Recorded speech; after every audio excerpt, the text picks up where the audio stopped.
voulais donner un effet de grandiose. Vous voyez que bon, c'est un paysage, il y a des découpes avec des miroirs. Donc, les découpes, le motif qui est là, en fait, je voulais que ça soit un motif qui fait penser finalement à une tapisserie. Okay? Comme si on était à la fois à l'intérieur d'une maison, puis à force de regarder le mur tellement longtemps qu'on se met à divaguer un peu, puis tout d'un coup on voit à travers, on voit le paysage de l'autre côté. Comme si on était à l'intérieur et à l'extérieur en même temps. Donc c'est un motif victorien, mais que j'ai imaginé à partir d'éléments architecturaux de la région. Là, vous allez pouvoir m'aider peut-être. Ce motif-là, c'est... À la rumeur affamée. Oui, c'est ça. Donc, je l'ai créé un peu par ordinateur, OK? Puis, donc, je suis assez... Ici, c'est les carreaux qui sont là, c'est les carreaux qui rappellent cet élément-là architectural qui a été conservé pour la bâtisse. Et ici, c'est des éléments architecturaux qu'on retrouve plus sur les maisons victoriennes du coin. C'est que les motifs victoriens s'inspirent de la nature. Donc, moi, je trouvais ça intéressant que, avec toutes ces courbes et le côté un peu organique, donc ça fait un lien avec le paysage. Mais il y a quelque chose qui me frappe encore plus parce que j'ai vu les maquettes.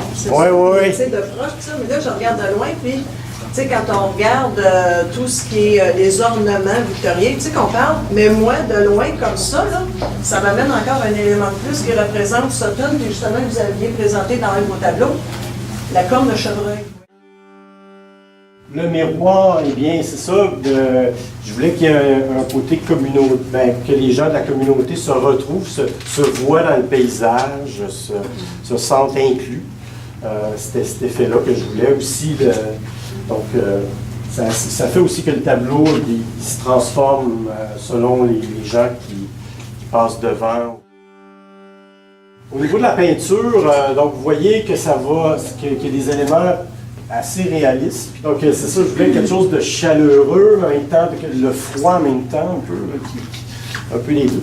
Puis, donc, le côté peinture fait en sorte que ça ramène à la matière, ça nous ramène dans notre réalité sensible. Donc, ici, on le voit, les coulées, la peinture, on sent le bois. Donc, ça, je trouve ça intéressant aussi. Le bois, ça fait penser on est entouré ici de forêts. Je trouve ça bien de le laisser, même si ici je laisse carrément le bois nu. Et des fois, il y a des motifs en bas qui rappellent les motifs du bois en haut. Aussi, ici, les espèces d'effets comme ça, c'est que moi, à partir de photos, une fois que j'ai fait des photos, je vais travailler avec mon ordinateur, puis je vais faire des tests visuels, je vais mettre je vais brouiller des parties, saturer certaines couleurs, etc. pour m'inspirer. Donc, c'est un peu un travail. Maintenant, il y a des différents logiciels qui font ça. Et je trouve que ces logiciels-là sont un peu comme mi-chemin entre la photographie et la peinture. Donc, ils font un peu le pont entre les deux. Et donc, j'aime ça garder des traces de ce processus-là de fabrication. On le voit ici un peu, mais ici, je vais donner un effet aussi encore qu'on parcourt le paysage, un peu comme si on était en auto. Mais ici, on le sent encore plus. Tout à coup, là, ça devient beaucoup plus... c'est des traces du logiciel un peu que j'ai interprété. Là. Les coulisses, il y a beaucoup de coulisses. Je sais qu'on en a parlé. C'était quoi ça, ces coulisses-là? C'est pas parce que je sais pas peindre. En fait, c'est que volontairement, j'aime ça, encore une fois, laisser... des traces? Pardon? Des traces, c'est ça, de la fabrication de l'œuvre. Donc, parfois, je vais travailler, puis là, il va y avoir une coulisse, puis là, je vais dire, il me semble qu'elle est belle, celle-là, je vais la laisser là. C'est tout simplement ça. Et même, parfois, je vais en rajouter une ou deux après. Et je dirais que ça fait partie du lexique de la peinture. Quand on est de loin, je pense comme par exemple ici pour la forêt, ça a l'air assez réaliste, mais quand on s'approche, on voit vraiment les coups de pinceau puis la matière. Donc moi j'aime bien quand on sent aussi la matière. Je la travaille et tout. Est-ce que vous travaillez avec de l'huile, de la peinture à l'huile? C'est acrylique et huile. Acrylique et huile. Ouais. Je travaille avec le fond, donc une partie faite en fond. Naturellement, c'est l'huile à la fin. J'aime bien l'effet de l'huile, brosser le tout de l'huile, parce que l'huile, je trouve que ça a une chaleur que l'acrylique n'a pas. Je trouve que l'acrylique est un peu plus figé. Par contre, l'acrylique a des propriétés intéressantes.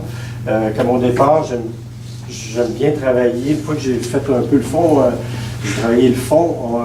Ici, ça, ce que vous voyez, on le voit aussi. Ça, je coule de l'acrylique dans le bas, puis au hasard, je la laisse aller.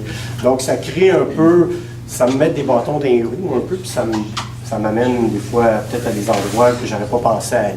Pour revenir au découpes, ça, c'est une chose, c'est la première fois que j'utilisais ça. Très difficile de trouver un endroit qui était capable de faire des aussi grands. En tout cas, ça a été très long avant que je puisse avoir accès à ça, mais j'aime bien c'est sûr que ça a l'air un peu d'un motif victorien et tout, mais ça prend quand même une autre technologie pour faire ça. Dans les étapes, donc c'est évidemment la découpe au laser, puis après tu vas peindre sur le bois? Oui, il fallait que je fasse ça parce qu'eux, ils ne pouvaient pas découper sur de l'huile. Ben, en même temps, j'ai demandé si je peux faire un peu un petit fond avant. Puis là, il n'avait jamais fait ça. Fait que là, on a fait des tests. Puis les compagnies, il y en a qui aiment ça, puis il y en a qui n'aiment pas ça, travailler avec des artistes. Il y en a qui aiment ça parce que finalement, ça les amène à travailler des fois autrement. Il y en a d'autres qui ne veulent rien savoir parce qu'on vient juste mettre le bordel dans la tête. Ici aussi, j'ai employé ce qui est intéressant au niveau peinture, des couleurs assez acides. Vous avez remarqué. Je voulais aussi qu'il y ait différentes saisons.